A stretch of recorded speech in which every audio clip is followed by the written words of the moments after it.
Hello friends, ఎలా ఉన్నారు?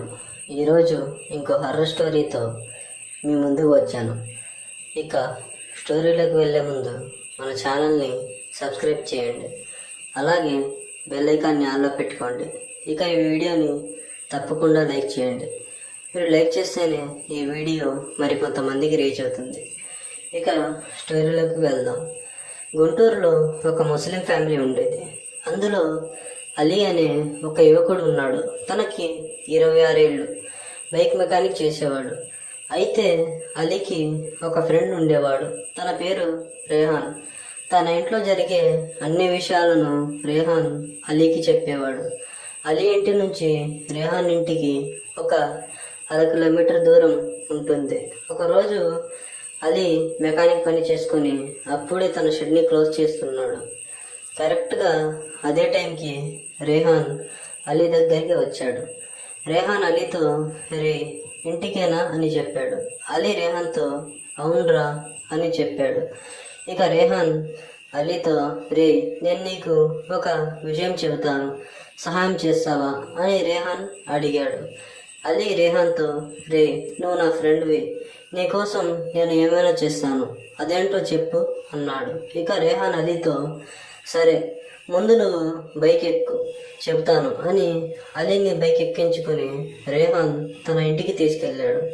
ఇక అలీ బైక్ దిగాడు. రేహాన్ కూడా బైక్ దిగి ఇద్దరు వాళ్ళ ఇంట్లోకి వెళ్ళారు. అలీ రేహాన్తో, రే ఏంట్రా నీ ప్రాబ్లం చెప్పు అని అడిగాడు. రేహాన్ తన ఇంట్లో ఉన్న ఒక రూమ్లో అలీని తీసుకెళ్ళాడు. ఇక ఆ రూమ్లోకి వెళ్ళగానే ఎవరో మూలుగుతున్నట్టు శబ్దం వస్తుంది.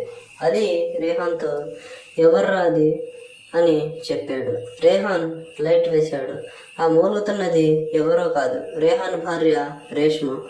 ఇక అలీ రేహాన్తో, రే ఏమైందిరా, ఎందుకు మీ భార్య ఇలా చేస్తుంది, నువ్వేమైనా కొట్టావా అని అడిగాడు. రేహాన్ అలీతో, లేదురా, నేను నా వైఫ్ నిన్న ఊరికి వెళ్తుండగా దారిలో నా బైక్ పెట్రోల్ అయిపోయింది. మేము ఒక ప్లేస్ దగ్గర ఆగాము. అక్కడ ఒక దర్గా ఉంది. నేను బైక్ పక్కన పెట్టి ఎవరైనా లిఫ్ట్ ఇస్తారేమో అని వెయిట్ చేస్తున్నాను. ఇంతలో ఒక అతను తన బైక్ ఆపి నన్ను తన బైక్పై లిఫ్ట్ ఇస్తానన్నాడు. ఇంతలో నేను నా భార్యతో మాట్లాడడానికి వెనక్కి తిరిగి చూస్తే తను లేదు. ఇక తను ఎటు వెళ్ళింది అని చూస్తే పక్కనే ఉన్న దర్గాలోకి వెళ్ళి అక్కడ ఉన్న సమాధిని చూస్తూ అలానే ఉంది. ఇక నాకు కోపం వచ్చింది. నేను తన దగ్గరికి వెళ్ళి ఎంత అరిచినా తను నా మాట వినట్లేదు. ఆ సమాధి వైపే చూస్తూ నవ్వుతుంది. తన కళ్ళలో ఏదో తెలియని సంతోషం. ఇక నాకు కోపం ఎక్కువై తన చెంప మీద గట్టిగా కొట్టాను. అప్పుడే తను ఏమైంది అని అడిగింది. నేను తనతో, అస్సలు ఏం చేస్తున్నాను, బైక్లో పెట్రోల్ అయిపోయి నేను చేస్తుంటే నువ్వు ఇక్కడికి వచ్చి ఈ సమాధి వైపే చూస్తున్నావు, అది కాక నేను ఎంత పిలిచినా వినట్లేదు అని చెప్పాడు. అప్పుడు తన భార్య, ఏవండి అసలు నేను ఇక్కడికి ఎలా వచ్చాను, నేను రోడ్డు మీద కదా ఉండాల్సిందే అని రేహాన్ భార్య రేష్మ చెప్పింది.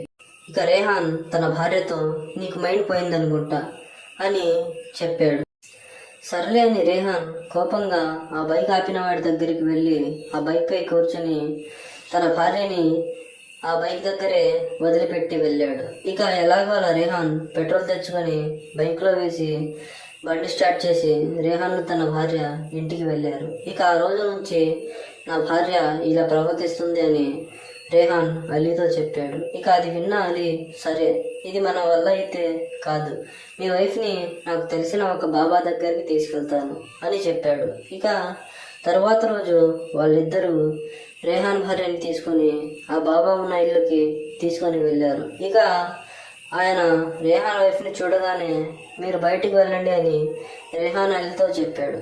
ఇక ఆ బాబా కొన్ని మంత్రాలు చెప్తూ రేహాన్ వైఫ్ చేయి పట్టుకుని తన చేతిలో ఒక నిమ్మకాయ పెట్టాడు. ఆ నిమ్మకాయ సడన్గా నల్లగా మారిపోయింది. ఇక ఆ బాబా రేహాన్ వైఫ్కు ఏమైందో అలీ మరియు రేహాన్కి చెప్పాడు.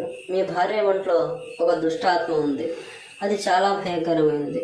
ఆ ఆత్మ శవం ఎక్కడుందో తెలుసుకొని ఆ శవంపై కొన్ని మంత్రాలు జపించిన నీళ్లు చల్లి ఆ శవంపై 2 మేకలు గుచ్చాలి.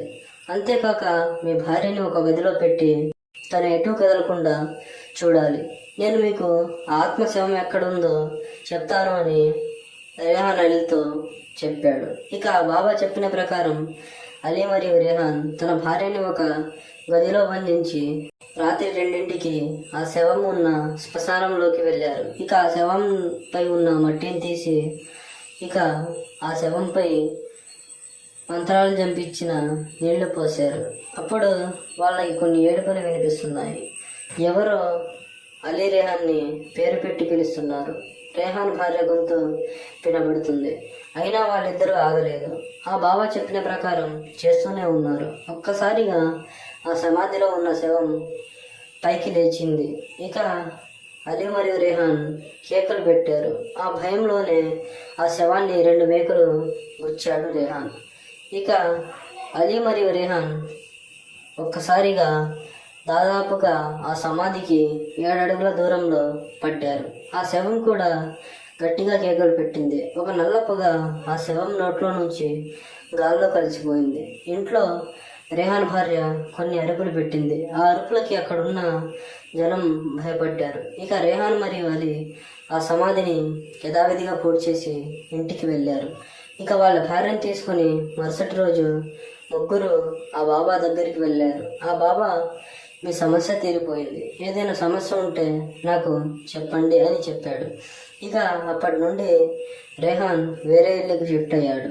అలీ చేసిన సహాయాన్ని రేహాన్ ఎప్పుడూ మర్చిపోడు. ఫ్రెండ్స్, ఈ స్టోరీ మీకు నచ్చిందని అనుకుంటున్నా. నేను చెప్పే ఈ స్టోరీలో కొన్ని మిస్టేక్స్ ఉంటే నన్ను క్షమించండి. ఓకే, ఇంకో వీడియోతో మళ్ళీ కలుద్దాం. Bye bye.